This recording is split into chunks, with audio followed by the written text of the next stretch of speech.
So the next thing I want to point out underneath ARMLS.com is the blog. Again, another important reference guide for you. I would especially say it's important if you're ever in a situation that there's no human being available. Let's say, for example, your broker's on vacation, or it's 11 o'clock at night on a Tuesday and your mentor is asleep already, or maybe it's Sunday afternoon and there's no human being. ARMLS support is closed. If you know to consult a blog, you'll know it's your next line of defense. It's essentially a little miniature library of information. So if you have a question in your mind, odds are we've written a blog about it. You can subscribe to our blog. So every time we publish a new article, you get an email. I usually do a keyword search or through the main headers. Let's go ahead and look for a blog on RapidStats. There's like over 500 articles, many, many years of information. Again, just remember it's like a little library. So if ever you're stuck and you have a question and there is no human being available, the blog is your next best resource.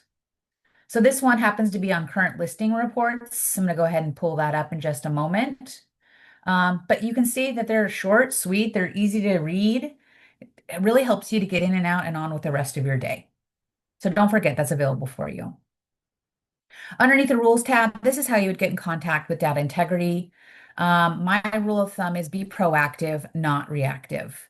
If ever you're in a situation where you have a question about a rule, I don't want you to get a fine or a violation. Being in contact with data integrity is going to help you to avoid that. So here's their phone number and email at the top. If you want to dig deeper, you can read through the rules and regulations PDF. You can check out the inappropriate language policy, the penalty policy, or if you're even rusty on rules, you can take the rules course. It's about 20 minutes or less in length. Do blogs get removed if they're outdated? Yes. Sometimes we remove blogs. Usually we just update the content. So if we notice that something has changed, we'll take time to update the information, especially like if it comes to FlexMLS, like pools. That's a good example. Some information about the pools field was recently changed a couple weeks ago. So we did update that content, but we do audits regularly on information that might be outdated and updating the content. Good question. All right, last, the Learning tab. Underneath the Learning tab, this is how you access classes with ARMLS. Remember, you're a subscriber. Um, you get access to not only FlexMLS, but all classes, all products. You never pay an extra fee directly from the source.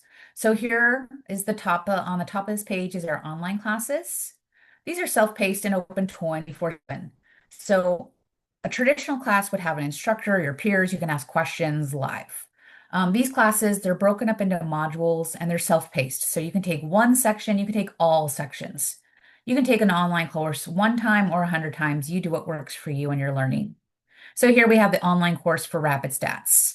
If you need to pop out early or you can't make an in-person class, take an online course. It's going to get you the same data. Jumpstart is recommended for new agents. If you're new or you know someone that's new, recommend Jumpstart. Our next session is going to be September 30th. We'll open up registration on August 30th, so in about 3 weeks. Jumpstart is a 3-hour seminar style course. It's high level and it teaches you a little bit about everything to get your new real estate career jump started, especially when it comes to what you have available at ARMLS. Super helpful. Everybody that takes Jumpstart is pretty happy with the results. I never hear complaints. So, like I said, if you're new, sign up for the next session, which is going to be September 30th. And then we have our live classes. So what you're experiencing right now is a live class. It just happens to be an office visit hosted by Kelly and my home group. But a lot of the content is exactly the same. So if you want to take a live class with ARMLS, here's our class schedule. This schedule is constantly changing, and the class schedule is updated on the 25th of every month. So come August 25th, I'll have the September class schedule ready to go. Again, I change the dates, I change the times, try and hit everybody at different times that work for them. So if you want to take the full class on the 26th, you can sign up for that. Again, a live class, you have your instructor, you have your peers, you can ask questions. All right, so those are the cool things at ARMLS.com. Let's go ahead and get logged into FlexMLS. So if you're following along with me, you're more than welcome to get logged into FlexMLS. And then we're going to access RapidStats. So there's a few ways that you can access RapidStats, and I usually like doing it from FlexMLS. So I'm going to click on Menu and then do a keyword search for RapidStats. You're going to see if I spell it right. Um, I'm a mess today, sorry, Rapid. So you'll see it's underneath products. So you can do a keyword search for RapidStats, or you can go underneath the products tab, and then you'll see RapidStats there. I'm just going to click on that, and it'll get me logged in to RapidStats. If I'm logged into FlexMLS, there's no extra sign-in information that I have to do. It'll automatically log me in. All right, so here we go. This is the dashboard. It's the landing page. On the left-hand side, we have some of our menu items. I'll try my best to talk about the vast majority of these items today. Not everything's going to be covered because we might not have enough time. We'll all start digging through some of this information on RapidStats. Again, if there's an area that you want me to cover, like you want to look at new listings in a certain zip code or a certain subdivision, just type that information into the chat and I'll look at your areas versus my areas. So on this dashboard, I do want you to pay attention to the right-hand side at the top.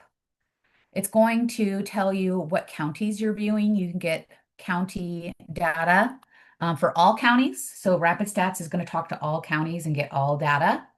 That might not be your cup of tea. So if it says viewing all county data at the top, click that edit button. I'm going to click on all counties so I can deselect and then just pick the counties that are important to me. So if I want Maricopa and Pinal, I can just pull the county information that's important to me. I'm going to just change it to looking at Maricopa information for today. But if there's a county that's important to you, make sure you add that county in. So this information is constantly changing as I deselect different counties. This dashboard, this information is pretty interactive. There are some reports that you're going to pull that are not interactive or not as flexible. So for example, I can change this information. If I want to look at active listings for the last 60 days, I can. If I want to look at under contract for the last 180 days, I can. This information is interactive. You can click on those little information icons, these little widgets. They'll give you some more information about what you're looking at. So if after today's class, you look at RapidStats and you're like, oh, I forgot what this is, always look at those little information bubbles. It's going to help give you some more information about what you're looking at statistically.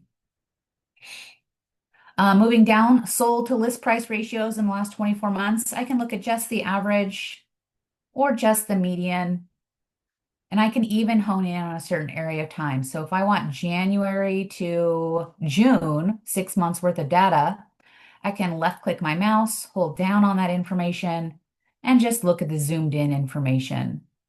I can even print out this information. So I can print this chart if you need to share it with your clients or your favorite MLO. You're more than welcome to. And then download different files for not only sharing on social media, but emailing that information out as well. Same thing with price per square foot. Again, I'm looking at Maricopa County data only. I can look at just the median, just the average, and then zoom in. And then we have supply versus demand. I am going to talk a little bit about supply versus demand and how to read some of those reports, but month of supply and absorption rates. So absorption rates only, or month of supply only, or both. And then zoom in on a certain point on the graph if desired. And that's for the last 48 months. It is going to pull for the last 48 months in this area on all of these reports, but that's why the zooming in function might be important to you. Of course, you can look at the information icons and then zoom in if desired. All right, so that was just the landing page. Some things that you can customize. More customizable things would be market summary and then infographics. I'm going to go ahead and look at infographics. All the data inside RapidStats is going to pull for residential and rentals. So I'm going to go ahead and pull up the residential market statistics report. And then here we can do a customizable message. So if I want to send this out or put it on my Facebook, I can add my message there.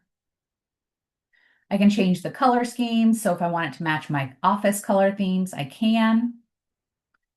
The image is pulling from FlexMLS. So if you have an image added to FlexMLS, that information is going to pull. And then we can see this information, that last update. It's really easy to read this information. So if you do want to share it with a layperson, somebody outside of real estate, it's going to be easy for them to pull and see this information. You do have some customizable options. So if I want, let's do Pinal County. I can even customize these cascade buttons. I'm going to do that more in just a moment. So if I want a certain city in Pinal County, I can do that. I can even filter out dwelling types, price ranges, or square feet. So you can definitely get honed in on the statistical information that's important to you. Another one, if I click on market summary, we're going to see there's another infographic. Again, a lot of people like to share this on their social media or print it out for their clients. If I click on show description, it's going to say it's an all-in-one statistical flyer. Let's go ahead and view this information. So here's what I was telling you about these cascade buttons. You can filter out by counties, cities, zip codes. You know, the more you filter, the smaller your list gets. So in my case, I'll just look for Maricopa, and then maybe I want a specific city in Maricopa County, that is. I'll do Phoenix. So if I want all of Phoenix, great. If I want to filter in further and just get a specific zip code or several zip codes, I can do that. I'm going to go ahead and refresh this report. And then here's what the report looks like. Again, it's very high level and it's really easy to read. So if you're going to be sharing this with clients, this is the type of report that I would recommend you share either with clients or on social media.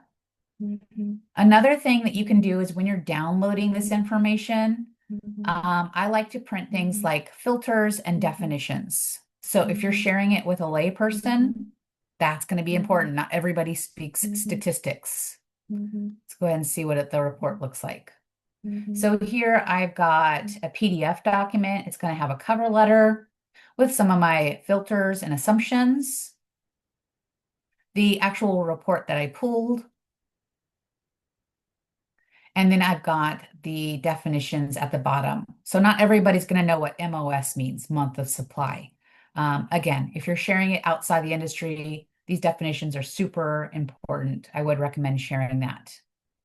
All right, so that's a little bit about those two types of infographics. Again, you'll find underneath market summary, residential market stat infographic, or rental market infographic. And then you can click on infographics here. Essentially, the data looks similar. These infographics looks a lot like what we share in our monthly reports to agents. Oh, I don't want to do that. But the infographic underneath market summary, this is great for sharing with clients or on social media. All right, so now that I'm inside market summary, I'm going to go ahead and pull a couple of reports. I'm going to do these statistics summary reports. You should not see things like stat reports or monthly local reports. Those are staff-driven reports. You should be able to see the statistical and the infographic. Same thing with rental, the statistical summary and the infographic. I'm going to go ahead and look at the summary report. It's an all-in-one report, a statistical overview. All right, so I can filter again, and you can do this for summaries, new listings, current listings, and sold listings. You have those cascading functions. So I'm going to go ahead and pull a specific county and then a specific city. All right, one of the questions that came in, can you do neighborhoods or just cities? Yes, you can do neighborhoods. I'm going to cover that in just a moment. In this case, I'm going to go ahead and pull for Chandler. If I want a specific zip code in Chandler, I can filter that out. In this case, I'm going to do dwelling types. I want to look at single family. That's my bread and butter. This type of statistical information is important to me. So here is the report. Basically, you've got a couple of options for how you're viewing this information. We've got the numbers, and then we've got some graphs or pie charts. A lot of people like to look at that information. You'll see that this information I can't edit, right? I can't try and look for the last 6 months. I don't have those filtering options. It's always going to show me for the last 24 months on these types of graphs. If pulling reports and typing in all this data is cumbersome, you don't have to do it every time. You can click on Save to My Reports. So if I'm constantly pulling report data for Chandler, Maricopa, single family detached, save yourself some time and click on Save to My Reports. That way that data filter already saves for you. I'm going to switch gears and we're going to talk a little bit about neighborhoods since that came up in the chat. It seems like it might be important. What we can do is we can click on Show Map Shapes. The caveat is you have to have shapes in your library. So this is going to be a proactive step that you have to take. You're not already going to have a shape library built. So if I want to start adding shapes like neighborhoods or specific geographic areas, we're going to scroll all the way down to My Map Shapes, if you're following along with me. Now, when my shapes load, you're going to see there's about a bajillion shapes in my library. That's because I take time to draw all these shapes. For you, you might not have any shapes yet. So we're going to go ahead and take some time to create a new shape. So I just clicked on that plus sign and it pulls up a map. So if there's an area of town that you work in, let's say it's Greyhawk, or I don't work north of the 101, or I look in Verrado, right? You have to identify that area on the map. The overlays like there are in FlexMLS, they are not here in RapidStats yet. Hopefully one day they could be added in, but you're going to have it memorized. Either memorize your geographic area that's important to you. If you don't have it memorized, my recommendation is to do a side-by-side screen comparison. So if there's a specific shape like Power Ranch, right? Or an area in Ahwatukee that you regularly work in, you're going to want to know those boundary lines or have a map available to you so that way you know what you're looking for. And in this case, I'm going to go ahead and choose Ahwatukee.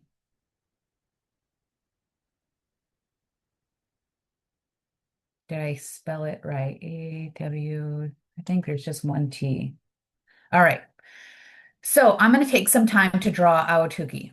Actually, before I do that, I'm going to show you one other thing that's going to make your life a little bit easier or a good piece of advice for you. I have a shape that I drew previously, and I called it, I think it's Ocotillo. Maybe this is the one. What I want you to do is make sure that your shape is big enough. If you're looking inside a certain zip code and it's a teeny tiny fraction of an area, that might not be helpful for you.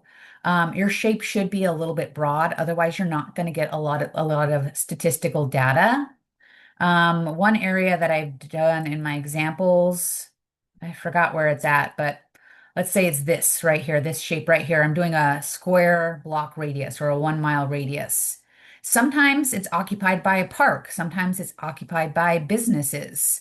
So the actual residential area that I'm going to get, if I were to draw on this and make it my shape, I'm not going to get a whole lot of data. So that might be a pickle that you're in. If your shape is super, super teeny tiny, you might not have a lot of statistical data for you to read and pull from, especially if some of that shape is occupied by businesses or parks. That would be an example. Oh, here it is. It's Greenfield and Ocotillo. Here's my example. So we can see I drew this basically square mile. Half of it is a park. It's divided by a canal, and this is the area that I have for residential. So if I were to pull some reports, I might not get a lot of data. So just be mindful of that. All right, let's draw some shapes. I'm going to go ahead and go to My Map Shapes. And in my teaching example, I'm going to do Ahwatukee. So I'm going to go to Create New Shape. And then I have to find my area on the map. And I've identified Ahwatukee. So if you've used FlexMLS to draw shapes, this is not going to be terribly difficult to you. I'm going to use the polygon right here. It's a square, but it's a polygon tool, and then start my drawing process. So every time I need to move my mouse up or down, I'm going to click.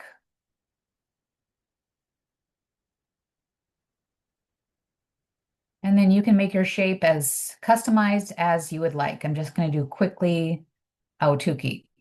So I double clicked, I'm done drawing. Now that I'm done drawing, if I like the way my shape looks, I'm going to click on Save to My Map Shapes and give it a name.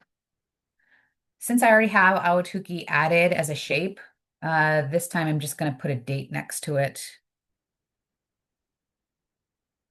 and then press Save. And now that shape, that geographic location that I drew, because it's important to me, is now in my shape library. So let's say I want to apply that to a report. Instead of pulling cities, zip codes, counties, I can use a shape for my shape library. Let's go ahead and look at the new listings. I'm going to do new listing summary. It's a high-level summary of new listings over time for volume and price per square feet. Let's go ahead and click on view. So I drew Aotuki. How do I activate it? How do I look at that data? You're going to turn on show my map shape. So toggle it to on. And now it's going to ask me to look inside my shape library. Well, what are you looking for? And I'm going to look for Aotuki and the one that I drew today. And then I'm going to go ahead and click on refresh report. So new listings for Aotuki. This is the data that I'm get. And you can see over time for the last 24 months for that specific shape that I drew, how it's changing on the graph. This is new listings price per square foot information. Average and median would be the black and red lines on this graph.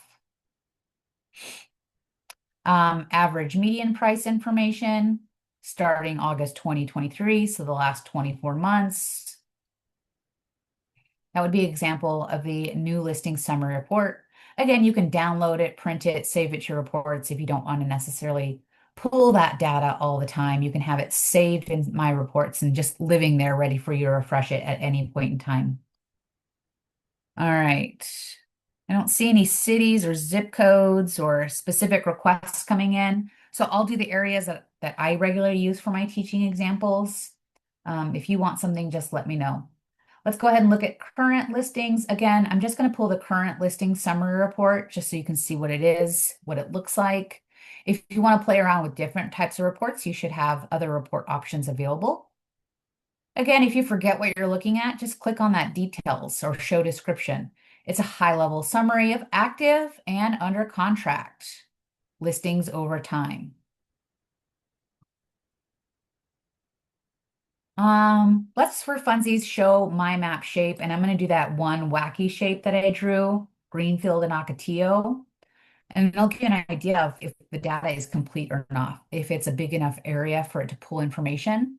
There are points in time, points in the city that aren't very active. There might not be a lot of data. Here we go. So in the last 24 months, I don't have a lot of a maximum of 2.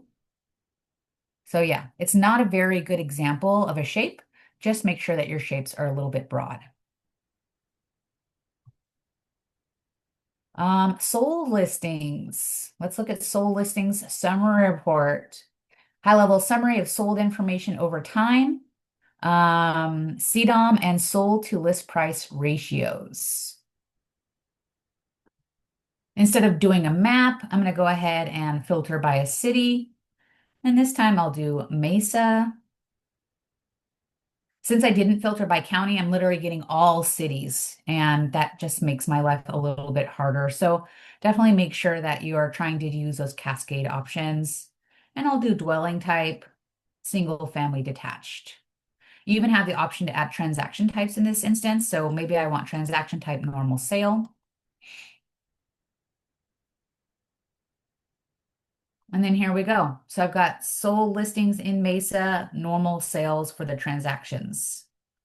You have the information on a graph. You can see the CDOM information. This is looking right. I looked at the RapidStats report that was just published yesterday. It hasn't been published to subscribers yet, but I think I saw 87 days on for the average days on market. So this is looking right for the average for all of Maricopa County. Average sold to list price versus the original list price information. If I were looking at this, what does it tell me? Well, it tells me that people are pricing things right to begin with. There's not a whole lot of fluctuations as far as the pricing goes. All right, I'm gonna look at supply versus demand. This for me is a lot of fun, but it's hard to explain. So I'm gonna explain it to you in a way that makes sense for your potential clients. So if you need to explain this information to the layperson, right, someone that's not in real estate, hopefully the way that I explain it is going to help you along the way because nothing's worse than having to pull a report and not really knowing how to explain it. I'm going to go ahead and do supply versus demand summary. So here's what you need to know. Active listings equals supply, sold listings equals demand. Let's go ahead and view a report. I'm going to go ahead and pull a report for a few different cities because not all cities are going to have the same data. There could be some areas where there's a lot of movement, and there could be other areas of town where there's not so much movement. So this first example, I'm going to go ahead and do, um, let's see, do Queen Creek. I think there's a lot of movement in Queen Creek. Where is it? It's under the Qs. One zip code choice, that's fine. I'm not going to do dwelling types or price ranges. Let's refresh this report so I can show you what the report looks like. All right, so there's a little gauge on the right-hand side. Normal inventory is always going to be at 50%, an even split. You're not always going to see this normal inventory indicator on some of the reports that you pull, so just be mindful of that. If normal inventory is not there, you just need to always mentally remember 50% is always normal, it's quote unquote balanced. According to this, we have active listings, the supply above normal, I would say about 90%.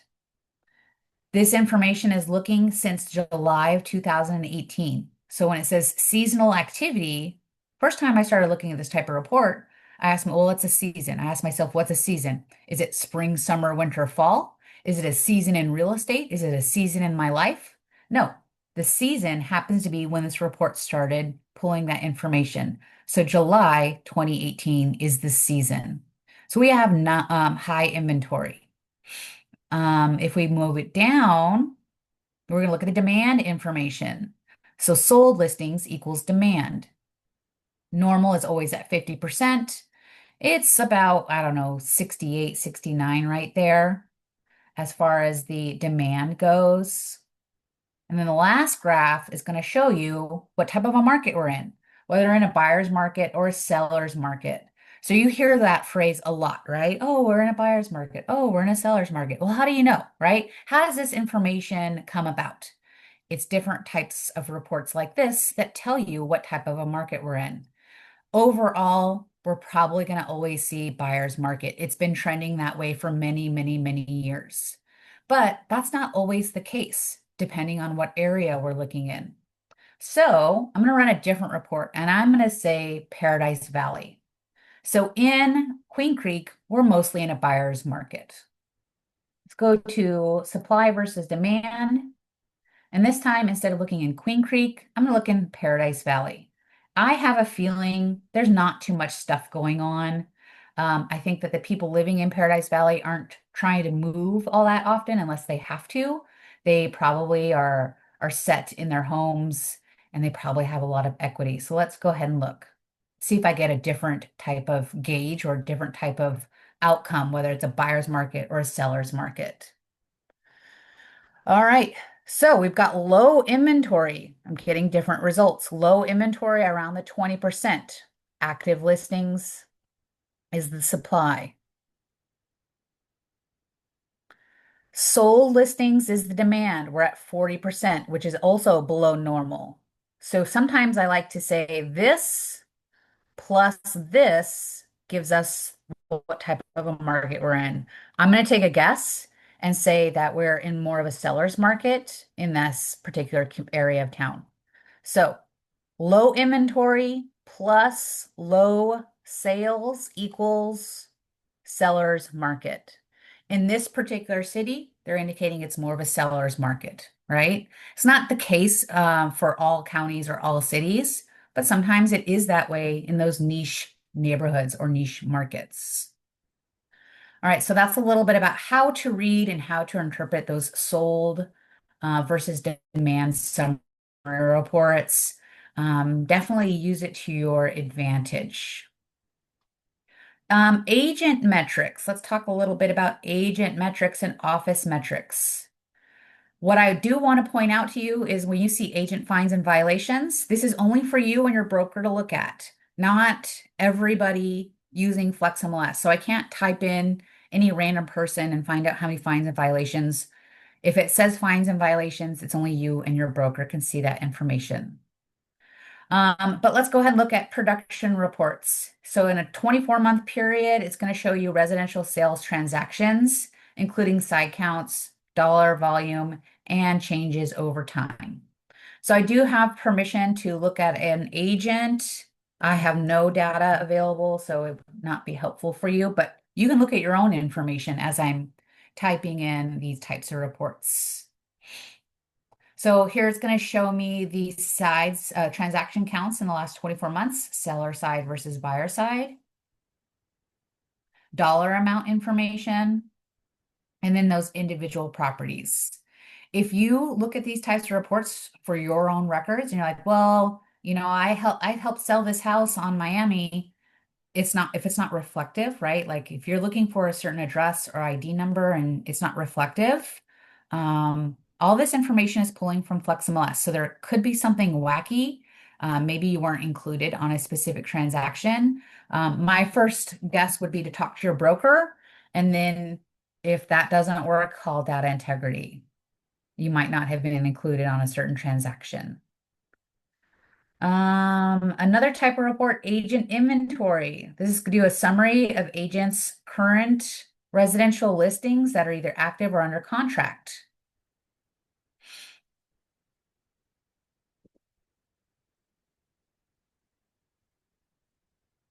See what this looks like. So it's going to show you how many actives versus CCBS and then pendings.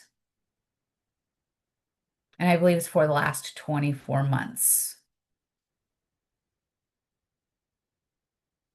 And then the inventory details.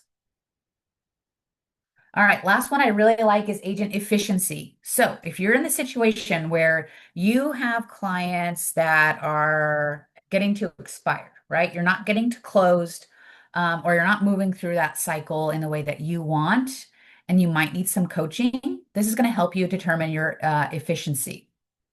So here I'm going to see the amount of actives versus closed versus expired.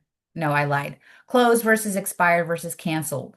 So if we have more expired versus closed, that might not be awesome for you. It might help you to determine if you need some coaching. How do I make it so that way they're not going to canceled or expired? I want to get to closed. That's eventually the goal. So that's going to help you with your efficiency and coaching. Here you can see average CDOM, average days to final contract, and average days to close. Again, more details that will help you with your individual production and efficiency. You can also do top producer reports. You might be on the top of the list or the bottom of the list, and that's okay. Maybe there's a list you're trying to break into. Let's say, for example, I really want to be a top producer for the Chandler market. Let's see where I'm at.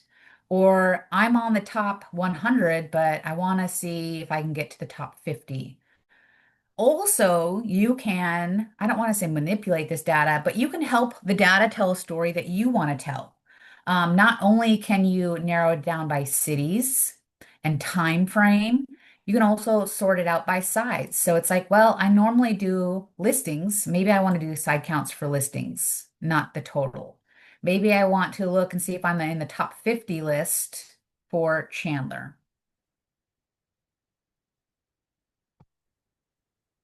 Again, every time, I hate that I don't filter by county. It just makes my life harder.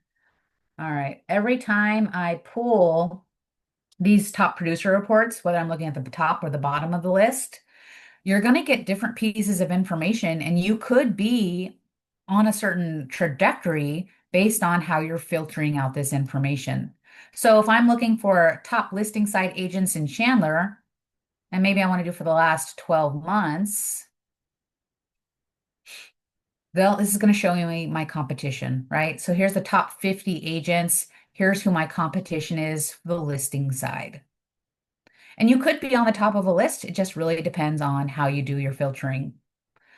So pay attention to that, especially if it's something that you want to promote. Like I see that all the time, like, oh, I'm the top agent in Chandler. Well, maybe you're the top agent in Chandler, but you're definitely not on the top list in Surprise.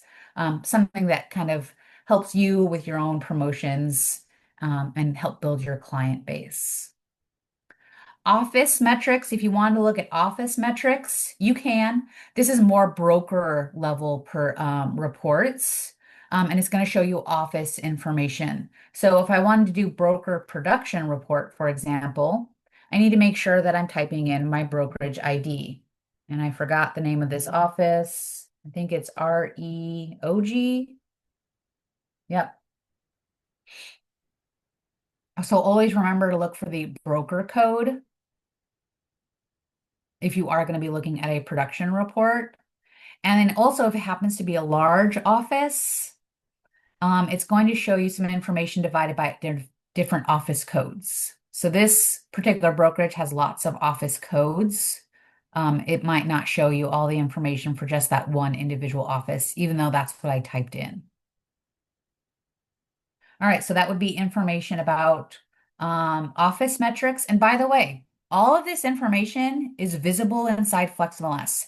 It's not new. It's not something we just decided to publish.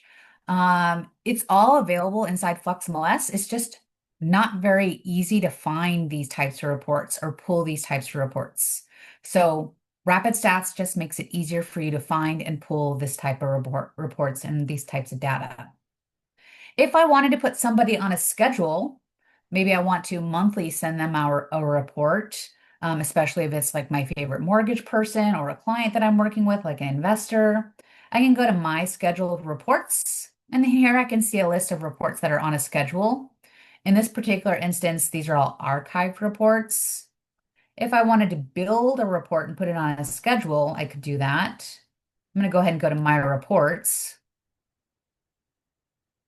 Again, this is reports that I've saved, right? I've saved these so I don't have to pull it every day of my life or every week or every month. Let's go ahead and do Queen Creek new listing summary. I can either run that report or I can put it on a schedule. So if I'm going to put it on a schedule, we just want to type in some of the basic information. Am I sending it now or am I scheduling it for later? If I'm doing it for later, what's the frequency? Let's do monthly. And then I can put a start date and an end date. Include your report options. Like I said, the definitions are super important if you're sharing it with someone outside of real estate. Here's where I'd add my recipient information. So first name, last name, and email address. And then you need to make sure that if you want to send a personalized message, you do that as well. So that would be the subject of your email. Proceed to next steps, and then it will be on a schedule. You don't have to manually send a report out to somebody weekly, daily, monthly, or quarterly.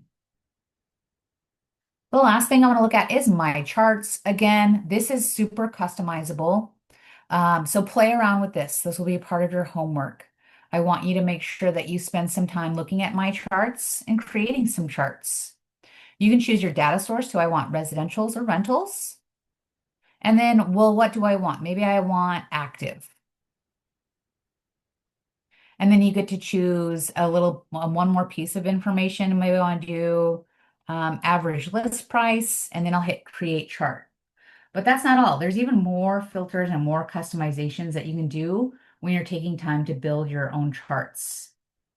How much far in time do I want to go back? Maybe I want to show the previous 12 months of information.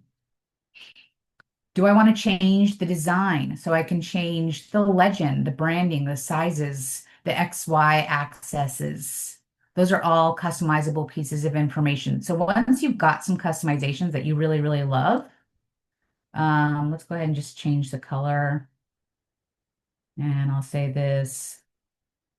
I'll change the size. There we go. So once you've made some customizations that you use, that you love, that really helps relay a message that you want, save it to your charts. So that way you don't always have to build this chart every day of your life. Definitely is a big time saver for you.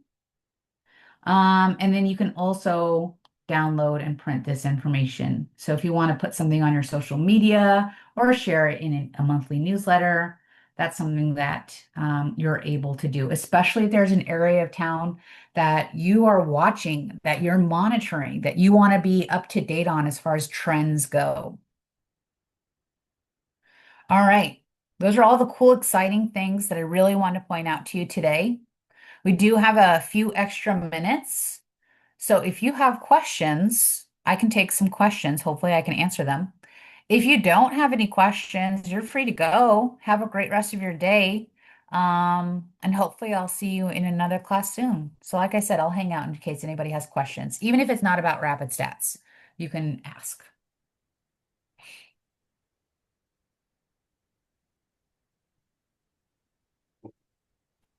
Thank you, Wendy. You're welcome. You My could always pleasure, ask Pamela. too in 2 months when we have you again, Wendy, maybe a topic that they would like to learn about. Yeah, sure. Absolutely. What are your So, major, most popular classes? I'm going to go to ARMLS.com underneath the Learning tab. And I'm going to go ahead and go to office visits. So here is a list of classes that usually Kelly and I talk about, right, behind the scenes. But there could be something on this list that you're like, yeah, I need to learn more about this. I need to learn more about that. So usually Kelly does a really great job of just kind of switching it up and teaching on a topic, and having that rotation. Cloud CMA, love Cloud CMA. I think that's a great tool. We can put that next on our rotation. But obviously it's a voting process, right? So just tell Kelly what you're like, I need to learn more about this, and we can put it on the schedule for 2025 or Yep. 2026. Yep. We also have a lot of people that are qualified here at the brokerage that could teach on some of these. You know, they're not ARMLS representatives per se, but Exactly. That too. yep. Yeah, absolutely. But if there's a class that usually the office visits are helpful because it's a little bit more intimate, it's only people from your office. People tend to feel more comfortable asking questions. Yeah. So a lot of these classes that are on this list, these are ARMLS classes. You can attend any of them with ARMLS, do the in-person class or the virtual class. If it's not on this list or there's something else that you want to learn about, Kelly's your girl. She'll help you with that. Yes. Awesome. Thank you, Wendy. And thank you, You're everybody, for welcome. hopping on.